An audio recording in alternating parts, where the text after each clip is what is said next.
આસો નવરાત્રીના આજે પહેલા નોરતે પંચમહાલ જિલ્લાના સુપ્રસિદ્ધ પાવાગઢ શક્તિપીઠ ખાતે ભક્તોની ભારે ભીડ જોવા મળી છે। પાવાગઢ ડુંગર ઉપર બિરાજમાન મહાકાળી માતાનું મંદિર દેશના 51 શક્તિપીઠોમાંનું એક ગણાય છે। તો નવરાત્રીના પાવન પ્રસંગે વહેલી સવારથી જ માઈ ભક્તોની ભારે ભીડ ઉમટી પડી હતી। મંદિર નીચે બાવા બજાર વિસ્તારમાં મોટી સંખ્યામાં શ્રદ્ધાળુઓ એકઠા થતા પગથિયા તરફ સીધો ધસારો સર્જાયો હતો। તો ભીડને સંભાળવા માટે પોલીસ તથા તંત્ર દ્વારા વિશેષ બંદોબસ્ત ગોઠવવામાં આવ્યો હતો। મંદિર ટ્રસ્ટ તેમજ પોલીસ તંત્ર સજ્જ જોવા મળ્યા હતા અને તબક્કાવાર દર્શનાર્થીઓને મંદિર તરફ મોકલવામાં આવતા હતા, જેથી કોઈ અણધાર્યો બનાવ ન સર્જાય।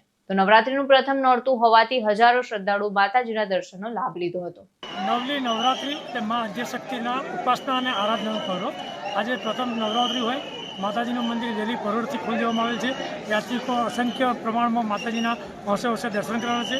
જિલ્લા વહીવટીતંત્ર અને ટ્રસ્ટ દ્વારા સુચારું આયોજન કર્યું છે, જેથી કરીને આવનાર યાત્રિકોને કોઈપણ જાતની તકલીફ ન પડે અને સગવડતાભરી રીતે આવી અને હોંશે માતાજીના દર્શન કરી શકે તે પ્રમાણે સુંદર આયોજન કરવામાં આવે છે। અત્યારે લગભગ કેટલા પબ્લિક દર્શન કરી ચૂક્યો હશે? વહેલી સવારથી અત્યાર સુધીમાં લગભગ 1 લાખ યાત્રિકો માઈ પ્રત્યે શીશ નમાવી અને દર્શનનો લાભ લીધેલ છે। જી, આપનું નામ? Vinod Variya, temple trustee Pavagadh. આજરોજથી નવરાત્રિનો પ્રારંભ થઈ રહ્યો છે। પંચમહાલ જિલ્લા ખાતે આવેલ પ્રસિદ્ધ શક્તિપીઠ પાવાગઢ મહાકાળી મા મંદિર ખાતે નવરાત્રિની ઉજવણી થઈ રહી છે અને અલગ અલગ રાજ્યો જેમ કે MP, મહારાષ્ટ્ર, રાજસ્થાન અને ગુજરાતભરમાંથી શ્રદ્ધાળુઓ આજ સવારે વહેલી સવારથી અને મોડી રાતથી પણ દર્શન માટે આવ્યા છે।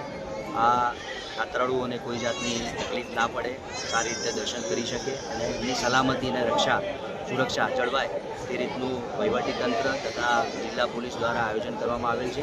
અમારા range IGP Shri RV Asari સાહેબ, નાઓ તરફથી મહીસાગર અને દાહોદ જિલ્લામાંથી પણ અધિકારી અને કર્મચારીઓ ફાળવેલા છે।